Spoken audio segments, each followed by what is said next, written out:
Halo adik-adik semua, jumpa lagi dengan Pak GS. Kali ini kita akan membahas tema 2, subtema 2, pembelajaran 4 dari halaman 75 sampai dengan 84. Upaya mempertahankan kemerdekaan tidak hanya dilakukan melalui pertempuran, tetapi juga melalui jalur diplomasi. Contohnya di sini ada perjanjian Linggarjati. Hasil perundingannya adalah sebagai berikut, berlangsung di Desa Linggarjati dan disahkan pada tanggal 25 Maret 1947 dengan Indonesia diwakili oleh Sultan Syahrir dan pihak Belanda diwakili oleh Wim Schemeren. Berikutnya ada Perjanjian Renville yang menghasilkan 3 kesepakatan sebagai berikut. Perjanjian Renville dilaksanakan di kapal perang Amerika Serikat USS Renville disahkan pada tanggal 17 Januari 1948 oleh Amir Sarifuddin perwakilan Indonesia dan Abdul Qadir Widjoyo Atmojo seorang pribumi yang mewakili Belanda. Kemudian ada Perjanjian Roem-Royen yang dilaksanakan di Hotel Des Indes Jakarta menghasilkan 3 kesepakatan ditandatangani pada tanggal 7 Mei 1949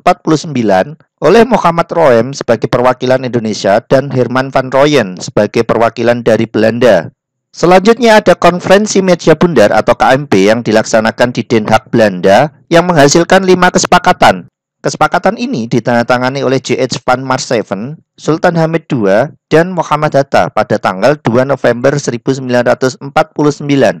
Kemudian di halaman 78 kita diminta melengkapi peta pikiran dari Perjanjian Linggarjati, Renville, dan Roem-Royen. Di sini Pak GS contohkan sebagai berikut. Ada Perjanjian Linggarjati. Silahkan pause videonya untuk membaca lebih teliti. Lalu kemudian ada Perjanjian Renville. Jika ada pertanyaan bisa ditanyakan di kolom komentar ya. Dan terakhir ada Perjanjian Roem-Royen. Silahkan kalian buat versi kalian sendiri ya. Kemudian di halaman 79 kita diberi pertanyaan. Apa makna persatuan dan kesatuan menurut pendapatmu? Menurut Pak GS, persatuan dan kesatuan dapat meningkatkan rasa persahabatan, kekeluargaan, dan tolong-menolong antar sesama, serta meningkatkan rasa nasionalisme atau cinta tanah air. Lalu, apa contoh sikap yang menunjukkan persatuan dan kesatuan dalam kehidupan sehari-hari? Contoh sikap yang menunjukkan rasa persatuan dan kesatuan dalam kehidupan sehari-hari antara lain hidup rukun antar sesama manusia, ikut serta dalam kegiatan gotong royong, kerja bakti, ronda, dan lain-lain, serta menjaga keamanan dan perdamaian di lingkungan masyarakat. Kemudian, apa manfaat dari persatuan dan kesatuan? Manfaat persatuan dan kesatuan adalah bisa mengatasi semua perbedaan yang timbul dengan penuh kesadaran, hidup rukun, aman, dan nyaman, serta keutuhan NKRI terus terjaga. Kemudian di halaman 80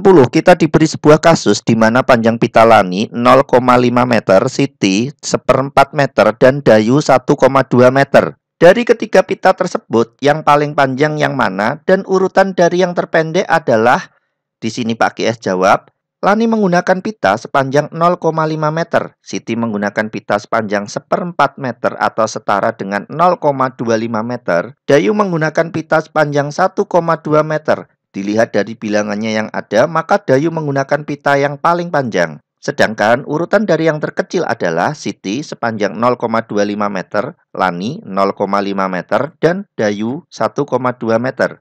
Untuk mempelajari bagaimana mengurutkan pecahan desimal, mari kita simak halaman 81. Jika kita lihat garis bilangan pecahan desimal tersebut, ternyata semakin besar angka persepuluhannya, perseratusan, dan perseribuan, maka semakin besar pula nilainya. Langkah-langkah untuk mengurutkan pecahan desimal adalah yang pertama perhatikan bilangan bulat yang ada di sebelum koma, bandingkan dan urutkan bilangan tersebut. Jika bilangan bulat sebelum koma ada yang sama, maka bandingkan angka setelah koma yaitu persepuluhan terlebih dahulu. Jika angka persepuluhan sama, maka bandingkan perseratusan. Jika perseratusan sama, maka bandingkan perseribuan dan seterusnya. Lalu di halaman 83 kita diminta membandingkan pecahan desimal. Di sini ada 0,573 dibandingkan dengan 0,753. Bilangan sebelum koma sama yaitu 0. Maka kita bandingkan bilangan persepuluhannya. Persepuluhan 5 lebih kecil daripada 7. Maka jawabannya lebih kecil. Nomor 2, kembali lagi bilangan sebelum koma sama yaitu 0. Maka kita bandingkan bilangan persepuluhannya yaitu 9 lebih besar daripada 2. Jawabannya lebih besar. Nomor 3, bilangan sebelum koma 17 lebih besar daripada 16, maka jawabannya lebih besar. Nomor 4, dikarenakan bilangan sebelum koma sama, maka kita bandingkan bilangan persepuluhannya, yaitu 2 lebih kecil dari 6, maka jawabannya lebih kecil. Kemudian kita diminta mengurutkan pecahan desimal di soal berikutnya. Dengan mengikuti langkah-langkah mengurutkan pecahan desimal yang sudah Pak GS sebutkan tadi, maka hasilnya adalah sebagai berikut. Kemudian di soal nomor 3 kita diminta mengurutkan dari yang terbesar. Langkah pertama adalah merubah semuanya menjadi pecahan desimal, hasilnya sebagai berikut. Lalu ikuti langkahnya, yaitu membandingkan bilangan sebelum koma. Jika ada yang sama, dilanjutkan dengan membandingkan bilangan persepuluhan dan seterusnya. Dan hasilnya urutan dari yang terbesar adalah sebagai berikut. Di soal terakhir, kalian diminta membuat soal mengenai membandingkan pecahan desimal. Kalian buat sendiri ya. Jika ada pertanyaan, bisa ditulis di kolom komentar. Cukup sekian pembelajaran bersama Pak IS kali ini, dan sampai jumpa di pembelajaran selanjutnya.